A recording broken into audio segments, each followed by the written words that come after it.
je me sens beaucoup plus mathématicien que proviseur. C'est la triste réalité. Vraiment jëkkër bu baax la bu yore njabootam bëgg njabootam day battre pour njabootam des fois dafay sonn dama koy yërëm dama naan ko mais pas yow doo toog nga noppalu. Quelqu'un qui a toujours été un combattant de l'école. Il s'agit du camarade Maïssa Fall, proviseur. Je le dis aux élèves, on ne naît pas mathématicien, on le devient. Bonjour aux téléspectateurs de la DLM TV. Donc c'est Monsieur Fall et nous sommes de retour pour interviewer une personne que l'on admire de par son courage, de par son travail, sa persévérance par rapport aux mathématiques. Il se nomme Monsieur Fall. Sans plus tarder, nous allons lui donner la parole afin qu'il puisse se présenter à nos chers téléspectateurs de la DLM TV. Monsieur Fall, présentez-vous en quelques mots. Voilà, merci beaucoup, Monsieur Fall. Je voudrais d'abord vous souhaiter la bienvenue ici à Tivaouane. Vous vous êtes déplacé de Dakar à Tivaouane pour cette interview. Je voudrais d'abord vous remercier pour ce déplacement. Alors, c'est M. Maïssa Fall, professeur de mathématiques de formation, une profession que j'ai exercée pendant 23 ans, de 1999 à 2022. Maintenant, depuis 2022, je suis proviseur au lycée de Mewan, depuis 4 ans, quoi. Ok. Voilà une petite présentation. Vous pouvez avoir une petite idée de la personne que nous avons invitée aujourd'hui, M. Maïssa Fall. Et je veux juste rappeler que moi-même qui suis en train de faire l'interview, j'ai été un des élèves de cet éminent professeur. Je dis éminent professeur et vous allez découvrir pourquoi je dis ça. Donc, Monsieur Fall, pouvez-vous nous parler de votre parcours? Parce que vous êtes en train de nous dire que vous êtes proviseur maintenant. Mais avant même d'être proviseur, vous avez été élève. Mais donc, qu'est-ce qui vous a motivé à devenir un professeur exactement? Juste professeur. Qu'est-ce qui vous a motivé? Voilà, je rappelle, c'est vrai que vous étiez un de mes élèves, un brillant élève en mathématiques, de passage. Voilà. Alors, j'ai d'abord ce qui m'a poussé à faire les mathématiques, c'est l'amour. Hein. Il y a la passion, il y a aussi le dessin quelque part qu'on peut dire. C'est le dessin qui m'a mené à faire les mathématiques. Alors, très jeune, j'ai fait l'école élémentaire d'abord à Tivaouane, hein, ici à Tivaouane. Après l'école élémentaire, j'ai eu mon BFM à Pikine, au CM Chérif Mohamed El Habib Tidjani. Après le BFM, je suis parti au lycée Lamine Gueye. C'est là où j'ai eu mon bac C. Après le bac C, je suis parti naturellement faire mathématiques à l'université Cheikh Anta Diop de Dakar. C'est là où j'ai eu ma licence et ma maîtrise. Après la licence, je suis passé à un concours qu'on appelait concours formation relève. C'était pour remplacer les coopérants qui étaient là, parce que d'habitude, c'était les coopérants qui étaient au lycée Lamine Gueye. Et dans pas mal de lycées à Dakar, c'était des Français qui étaient là. Donc, il y avait une formation qu'on appelait la formation relève pour remplacer ces coopérants-là. Moi, je fais partie de cette promotion-là. Après donc 2 ans de formation à l'école normale, voilà, j'ai été affecté à Kolda en 99 comme prof de maths. Alors, 2 ans de professeur de mathématiques, on me nomme comme conseiller pédagogique. Donc, j'ai enseigné de 99 à 2002. On me nomme comme conseiller pédagogique itinérant, CPI. C'est-à-dire, formateur, quoi. J'étais un relais de formateur, formation pour les jeunes professeurs qui venaient d'arriver en mathématiques. Alors, de 2002 à 2006 comme formateur. En même temps, formateur également, j'étais professeur au lycée parce que j'étais sur les 2 fronts. Parce qu'il manquait de profs de maths au lycée Alpha Molo Baldé. J'étais formateur dans le centre de formation professionnelle. J'étais également professeur de mathématiques pour combler le déficit. En 2006, j'ai voulu regagner Dakar pour continuer mes études en mathématiques. Je voulais faire le 3e cycle. Arrivé à Dakar, j'ai trouvé d'autres réalités. Professeur de mathématiques au lycée de Bao, j'ai pu rencontrer 2 personnes qui m'ont marqué, de par leur vision, de par leur amour. Il s'agit véritablement de M. Lo et de M. Sen. Durant cette période où je voulais retourner à l'université pour continuer mes études, j'étais finalement devenu prof de maths 24 heures sur 24. De par l'amour que ces gens-là avaient pour les mathématiques, que les gens avaient pour l'éducation de manière générale, en les côtoyant, je me suis transformé en mathématicien 24 heures sur 24. Donc c'est là où véritablement, avec les réalités à Dakar, j'ai abandonné complètement mes études et me concentré à l'enseignement des mathématiques.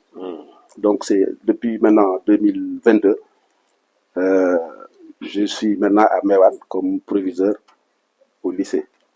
Ok. Alors, vous pouvez comprendre pourquoi j'ai dit éminent professeur.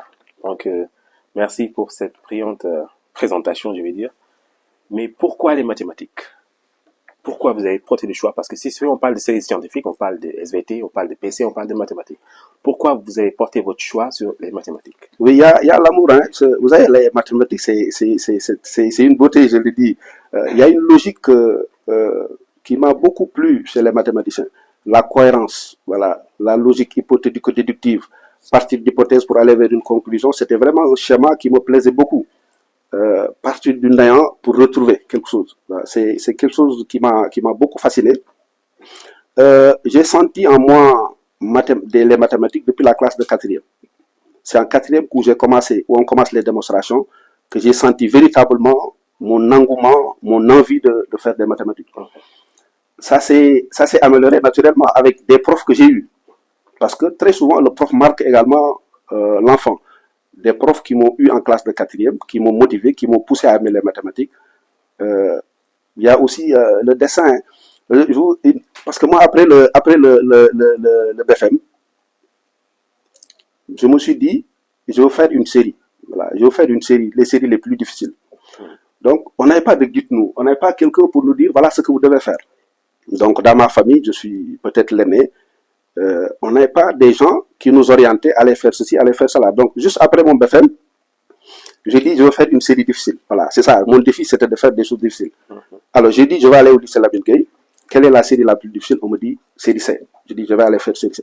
Je ne comprenais pas ce qui est en réalité, ce qui est dans la série C. Je dis, c'est une série que les gens disent difficile, je vais aller faire cette série. Donc, il y a le dessin, voilà, le dessin qui m'a poussé à faire la série C. Comme je pouvais faire la série E, s'il y avait série E au lycée Lamine Gueye, j'allais faire la série E. Parce que c'était pour moi des défis à relever. Voilà, je n'accepte pas qu'on me dise quelque chose est difficile. Il faut y aller pour voir si c'est difficile ou c'est pas difficile. Donc, c'est en cela, le dessin, l'envie de relever des défis qui m'ont poussé véritablement à faire les mathématiques. Ok. Et là, on constate que vous êtes une personne de défi. Absolument. Vous voulez toujours relever les défis et ça, c'est une leçon pour moi, c'est une leçon pour tous ces élèves qui sont en train de regarder la télévision. La plupart des élèves, maintenant, ils indexent les mathématiques. Ils se disent que je ne vais pas faire la CS parce que les mathématiques sont extrêmement difficiles. Quel est le conseil que vous allez donner à ces élèves-là? C'est des préjugés. Je crois il y a beaucoup de niveaux de responsabilité. Je crois que d'abord, il y a une responsabilité étatique par rapport aux concepteurs du programme de mathématiques. Il y a également le niveau des professeurs de mathématiques que nous sommes, qui très souvent démotivent, découragent, détruit complètement le fil conducteur. On ne peut pas, je le dis aux élèves, on n'est pas mathématicien, on le devient. Pour chaque individu, pour chaque être humain, pour chaque élève, il y a des éléments dedans. L'enseignant a pour mission, a pour rôle de démultiplier. Voilà. L'enseignant a pour mission de motiver, de pousser l'enfant à se découvrir, à montrer qu'il est compétent. Et la responsabilité également des parents d'élèves surtout. Je dis, l'élève a la plus faible responsabilité. Le concepteur, c'est ce qui conçoit les programmes. Les mathématiques ne sont pas du néant. C'est quelque chose qui n'est pas, c'est quelque chose qui doit être concret. On vit les mathématiques tous les jours. On ne peut pas enseigner les mathématiques avec X et Y. Les mathématiques, c'est la vie de tous les jours. C'est quelque chose que nous vivons. Donc, le concepteur y est parce qu'aujourd'hui, dans les évaluations que nous voyons au BFM OPAC, on est en train de faire ce qu'on appelle les situations complexes. C'est-à-dire, l'élève, à travers la résolution d'un exercice, il voit des situations de vie. Il voit ce qu'il est en train de résoudre dans sa vie concrètement. Donc, le concepteur est en train de faire des progrès. L'autre progrès, c'est nous enseignants, c'est à nous enseignants, de par la formation, d'être motivés. La motivation, je dirais aussi, c'est à l'État. Parce que un enseignant bien formé et motivé, c'est un enseignant qui peut faire de bons résultats. Donc, il y a cet aspect qu'il faut motiver l'enseignant, il faut le former correctement, il faut le motiver. Alors, il y a longtemps, moi, j'ai fait partie d'une génération qui pensait que, avec SOS mathématiques que nous avions créé, qui pensait que il faut faire de la discrimination positive. Le prof de maths, il est prof comme tous les profs. Hein. Les profs vont me dire, les disciplines sont pareilles. Mais quand il y a un problème, il faut affronter le problème. Aujourd'hui, nous nous rendons compte que le problème fondamental de l'enseignement au Sénégal, je ne dirais pas c'est seulement les mathématiques, mais il y a les mathématiques. Et il faut faire face. Faire face, c'est motiver le prof de mathématiques qu'il ait plus de temps à consacrer pour faire ses recherches, pour travailler avec l'enfant. Donc cette motivation-là doit venir une motivation, une discrimination positive envers les profs de maths. Alors, évidemment, ça va amener un débat, mais il faut poser des problèmes pour trouver des solutions. L'autre problème qui me semble être fondamental, les parents d'élèves. Je suis parent d'élèves, vous l'êtes, mais combien d'élèves aujourd'hui ont leur portable et qui ne travaillent pas avec les portables? Et les portables, ce ne sont pas les enfants qui les achètent. C'est nous, parents, qui achetons les portables aux enfants. C'est nous, parents, qui avons 3 télévisions dans nos maisons. Partout où tu entres, tu vois une télévision. L'enfant, les conditions dans lesquelles il est à la maison, je me pose la question, et si moi j'étais dans ces conditions, est-ce que je serais le prof de maths que je suis aujourd'hui? L'environnement de l'enfant le pousse à jouer davantage. Et nous devons combattre cela en tant que parents d'élèves. Nous devons diminuer les jeux, nous devons faire de telle sorte que l'enfant soit dans un environnement propice aux études, pas propice aux jeux. Les portables, il faudra combattre cela. Et personne ne le fera à la place des parents. L'école peut faire le travail qu'il peut. On n'amène pas de portable à l'école. Mais si l'enfant laisse le portable à la maison, va à l'école et revient, joue 24 heures sur 24 avec son portable, mais c'est du gâchis. Donc le parent a un rôle fondamental à jouer. On ne peut pas étudier les mathématiques sans sacrifice. Les maths, ça demande du temps. Ce n'est pas des mathématiques qu'on peut apprendre en faisant du thé. On peut apprendre l'anglais en faisant du thé. Mais c'est pas possible de le faire avec les maths. Les maths, cela demande de la concentration. Et pour cela, il faudra être dans un environnement qui motive, qui permet à l'enfant d'être concentré pour faire le travail. Et je dis, l'enfant maintenant, c'est le dernier. C'est celui qui est victime du professeur qu'il a, victime des parents, victime de son environnement. Alors, il faudra chercher à enlever tout cela pour le motiver, pour le remettre dans le circuit. Nous ne pouvons pas vivre sans l'enseignement des maths et des sciences dans ce pays-là. Je pense que c'est un conseil que les profs, les parents d'élèves peuvent appliquer. On était en train de parler de M. Meissefal, le professeur. Maintenant, on va passer de M. Meissefal, du professeur, au proviseur. M. Meissefal, qu'est-ce que vous pouvez nous dire de ça? Avant ce passage de proviseur, je crois que j'ai aussi une famille, une famille enseignement professeur de mathématiques, mais j'ai eu une famille syndicale aussi qui véritablement m'a marqué. Cette famille-là, cette grande famille qu'on appelle la famille SAEMS, le syndicat SAEMS, comme on le voit ici, voilà, qui véritablement m'a marqué aussi de par mon cursus. Un syndicat dans lequel j'ai adhéré en 2007, lorsque j'ai quitté Kolda pour venir au lycée d'Ambao. Alors, je fus le premier secrétaire général départemental du SAEMS à Thiaroye. Je fus également le premier secrétaire général chargé des affaires sociales du SAEMS. Alors, un syndicat qui est une famille pour moi. Du premier secrétaire général Mbaye Fall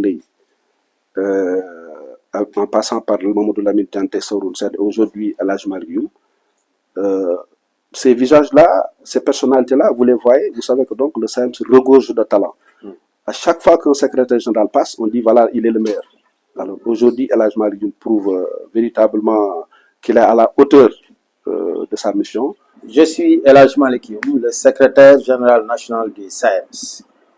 Aujourd'hui, j'ai l'honneur de vous accueillir pour vous parler d'un homme. Un homme que je considère comme étant un défenseur de l'école sénégalaise, quelqu'un qui a toujours été un combattant de l'école. Il s'agit du camarade Meissefal, proviseur.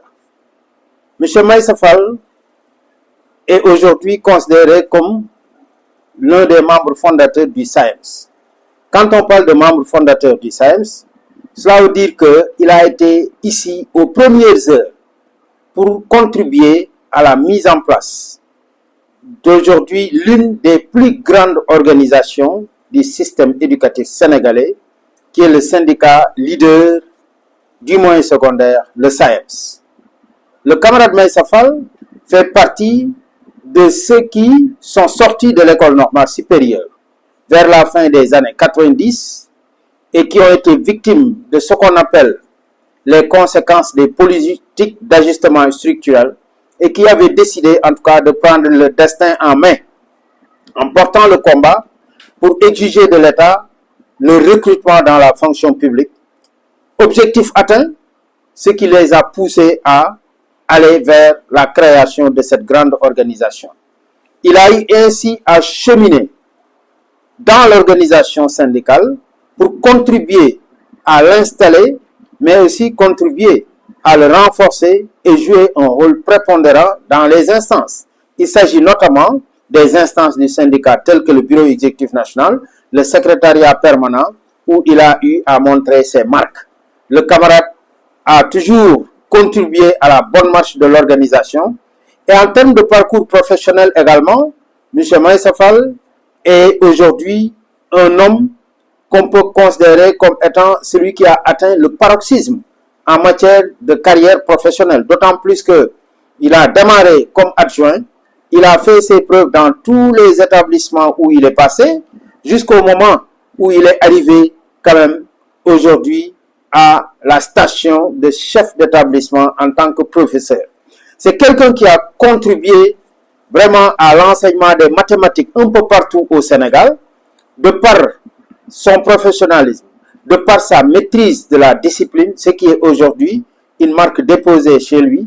Et aujourd'hui, c'est pour cette raison que tout ce que, en tout cas, la société éducative pourrait faire pour lui, ce serait un mérite, d'autant plus que c'est un professeur émérite qui a montré ses marques partout et qui a vraiment accompagné la société éducative, la communauté éducative et qui a accompagné l'école tout au long de sa vie. Donc nous sommes très fiers de constater qu'il y a aujourd'hui des pans entiers de notre système éducatif qui décident de lui décerner donc cette décoration qui est pour nous un mérite, qui est la consécration d'un long parcours pour un homme qui a toujours milité pour une école sénégalaise de qualité. Ce que je retiens également dans le cadre de la collaboration, surtout par rapport à cet homme, c'est que c'est quelqu'un avec qui nous avons cheminé dans le chemin de la vérité, surtout du point de vue syndical. Parce que tout ce qui est le plus important chez l'homme, c'est qu'il ne peut jamais taire ses vérités. C'est quelqu'un qui vous dit exactement ce qu'il pense, comme il le pense, et quand vous voulez l'entendre, vous l'entendrez comme tel, même si vous ne voulez pas l'entendre, c'est ça, comme ça qu'il vous le dira. C'est donc un homme très véridique, un homme convaincu et un homme qui fonctionne par conviction et par engagement. Donc, c'est un excellent militant, un excellent responsable syndical, un excellent défenseur de l'école publique sénégalaise. J'ai été syndicaliste de par nature, parce que naturellement, j'aime pas l'injustice. Tout ce qui est injuste, vraiment, je n'y touche pas. Donc, je refuse l'injustice partout où je suis. Ce que je partage avec Lo, c'est ce tempérament de dire ce que nous pensons. Ouais. Vous connaissez M. Lo, ouais. Il est prompt à dire ce qu'il pense et comme il le pense. Je le partage avec lui, c'est notre défaut, nous deux. Ouais. Alors, quelle que soit l'autorité, quel que soit celui qui est en face de nous, nous avons l'habitude de dire ce que nous pensons et comme nous le pensons. Parfois, c'est véritablement un défaut. Nous le reconnaissons, je le reconnais personnellement. Mais c'est une formation syndicale qui nous permet de rester ce que nous sommes. Voilà, nous sommes enseignants, nous sommes fiers de rester enseignants, nous demeurons enseignants. Proviseur aujourd'hui, oui, je suis proviseur, mais j'aime plus les mathématiques que ce poste de proviseur, je vous assure. Ah, non. Je vous dis, je suis proviseur, mais je continue à dispenser des cours de mathématiques dans mon établissement. Pour moi, je me sens beaucoup plus utile devant les enfants à qui je peux apporter quelque chose que d'être dans un bureau où vraiment il y a peu de choses à faire, quoi. C'est vrai qu'il y a des choses à faire, mais quand je vois l'enfant passer, alors que je sais qu'il y a quelque chose que je peux lui apporter, si je ne le fais pas, je dis j'ai échoué. Et j'appelle mes professeurs, je le dis, vous avez une chance. J'ai fait 23 ans d'enseignant de mathématiques. Voilà, il n'y a pas de classe que j'ai pas eu. Donc, j'ai peut-être une certaine expérience. J'ai eu également à partager mon expérience dans des séminaires. J'ai participé à pas mal de séminaires là, au Sénégal. Donc, c'est une expertise, c'est une expérience que je peux partager avec eux. Et ils sont nombreux à venir m'écouter. On échange dans mon bureau. Le poste de proviseur d'Al, je me sens beaucoup plus mathématicien que proviseur. C'est la triste réalité. Vous avez su marquer vos empreintes à David Diop Mendes. Et vous l'avez fait, sans doute. Et là, on voit que le résultat, je pense que vous avez arrêté les cours en 2022. Je pense 4 ans après, vous apprenez que le premier prix au concours général en mathématiques est décerné à un élève de David Diop Mendes. Moi, je me dis que c'est votre prix. Je me dis que parce que vous avez travaillé là-dessus, vous avez tout fait pour qu'on puisse être conscient de l'importance des mathématiques. Qu'est-ce que ça vous fait lorsque vous avez reçu cette nouvelle, de savoir que le premier prix a été décerné à un élève de David Diop Mendes? Énormément de plaisir, hein, énormément de plaisir. Mais cela ne me surprend pas. Cela ne me surprend guère. Vous savez, ces concours-là, y réussir, ce n'est pas, on ne le décrète pas, c'est un processus. Et à David Diop Mendes, ce ne sont pas des personnes, mais c'est une vision. Alors, ils ont une vision de l'excellence. Ils ont une réelle vision de l'excellence. Ils comprennent ce que c'est que l'excellence. Ils savent comment y accéder. Alors, avec moi, on a commencé à instaurer le concours qu'on appelle le concours Scientifica, qui permet très tôt de détecter les talents, de les encadrer. Et effectivement, en les encadrant, on parvient à voir effectivement des élèves capables de faire le concours.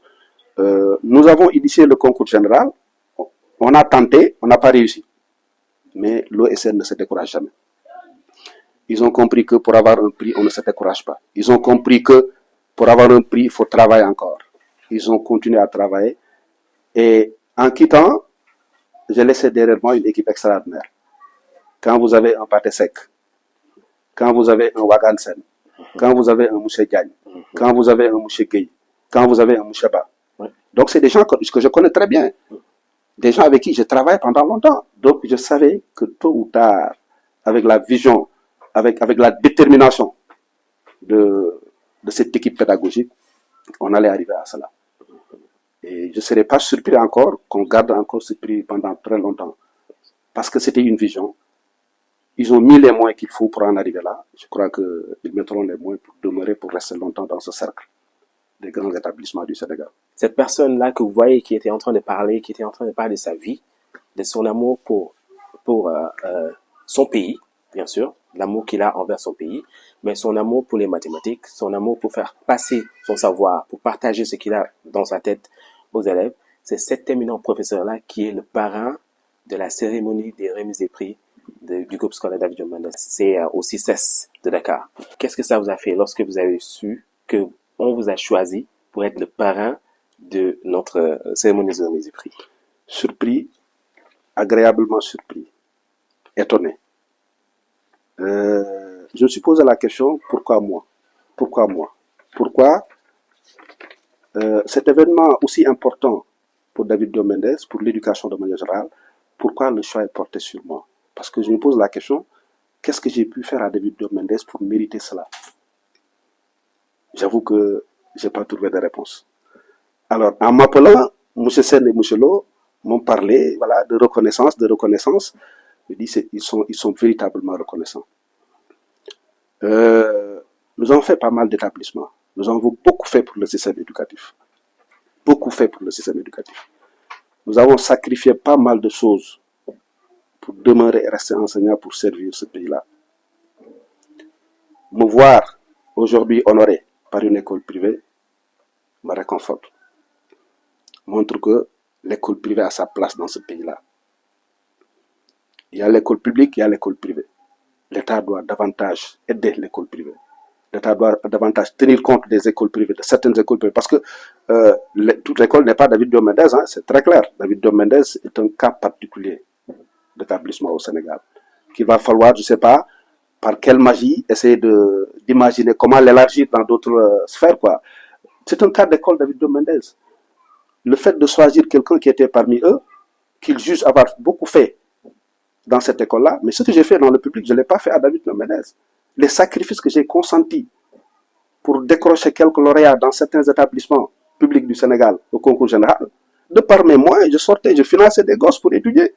Des gosses qui ont eu des prix au concours général. Qu'est-ce que l'État a fait pour moi?